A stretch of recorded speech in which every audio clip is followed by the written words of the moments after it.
रवि लामी छानेज्यूको यही दिन यो आदेश आउँछ भन्ने कुरा, आदेश यो आउँछ भन्ने नभए पनि यो दिन चाहिँ आदेश आउँछ भन्ने कुरा उहाँलाई मात्रै होइन, उहाँको तर्फबाट बहस गर्ने सबै वकिलहरूलाई थाहा थियो। त्यो मलाई पनि थाहा थियो। कम्प्युटरमा हेर्न पाइन्छ पेशी यस्तो मुद्दामा अहिले जुन अन्तरालमा राखिँदै थियो 1 महिना अगाडि नै यो दिन पेशी हो भन्ने कुरो थाहा थियो, कम्प्युटरमै हुन्छ।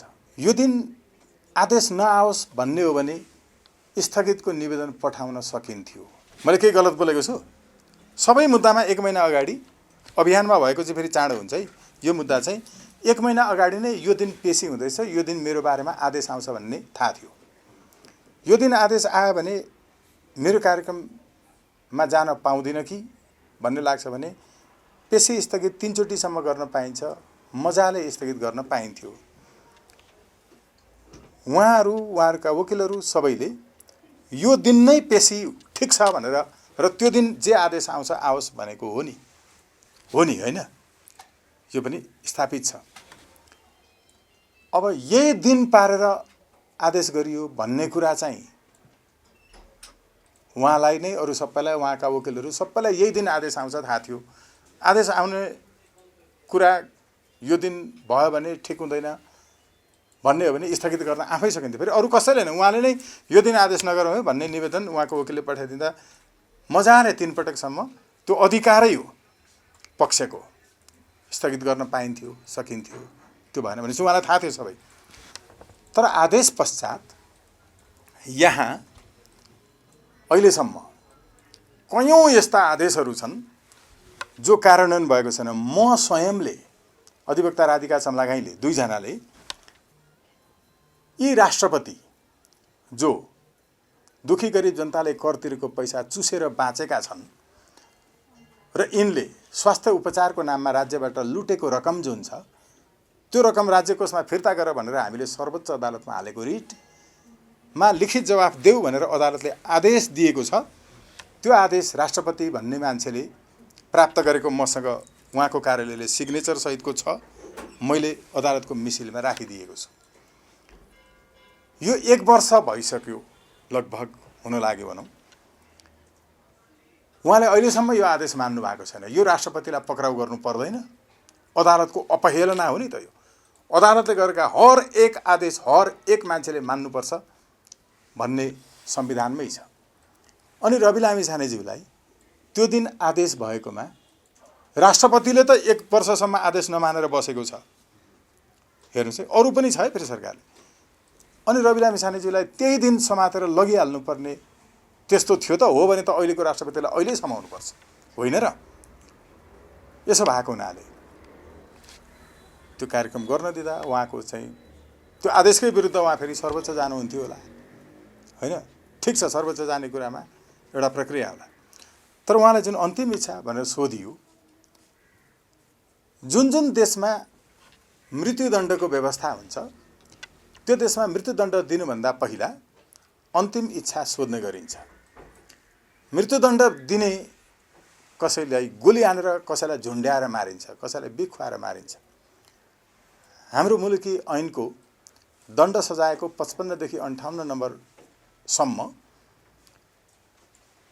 अदालतबाट मृत्युदण्डको फैसला भएको मितिले 15 दिनभित्र खोलाको तीरमा वा जङ्गलमा लगी गोली हानी वा झुन्ड्याई मारिदिनुपर्छ भनेर लेखेको थियो।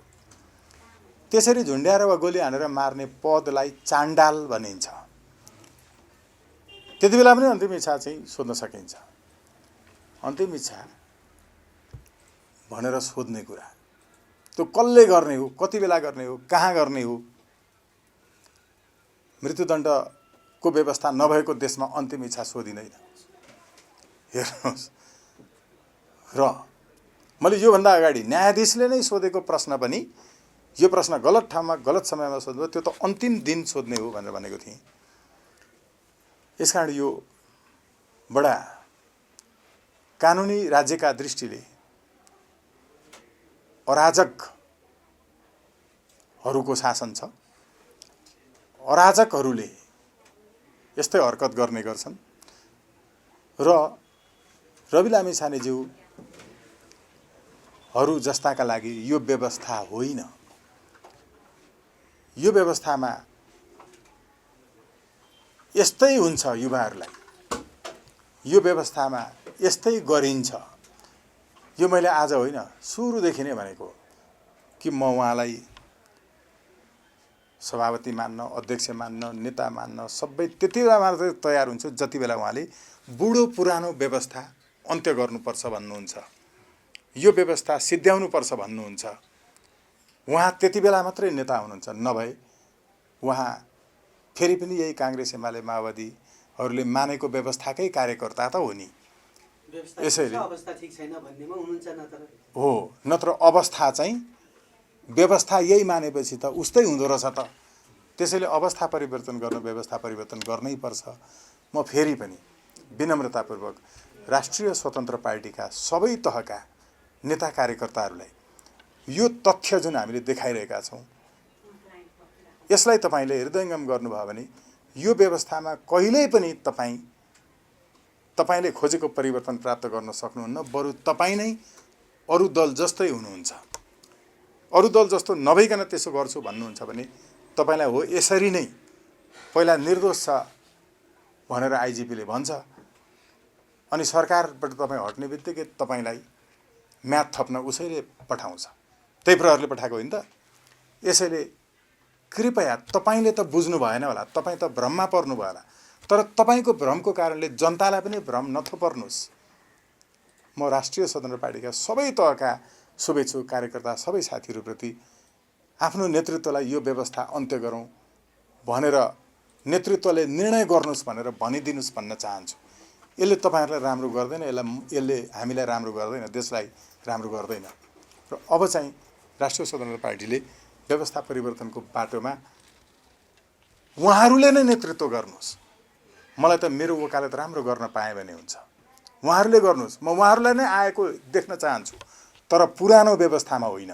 पुरानो व्यवस्थामा हो भने स्वागत नेपालै एकै नम्बरको पूर्ण रूपमा नेगेटिभ हुन्छ, पूर्ण रूपमा ऊ विरोधमा हुन्छ।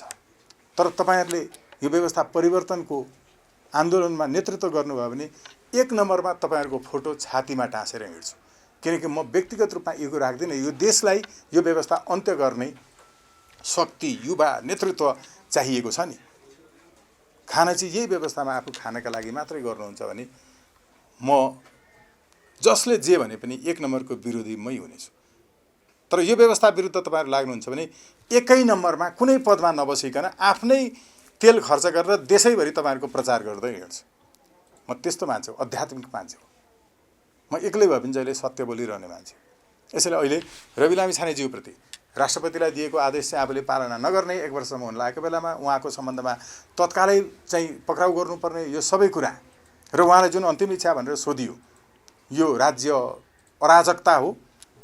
उहाँप्रति राज्य राष्ट्रपतिलाई चाहिँ छोडिराखेर साँच्चै यो अहिलेको अवस्थामा चाहिँ प्रतिशोधपूर्ण व्यवहारमा उत्रिएकै हो। धन्यवाद।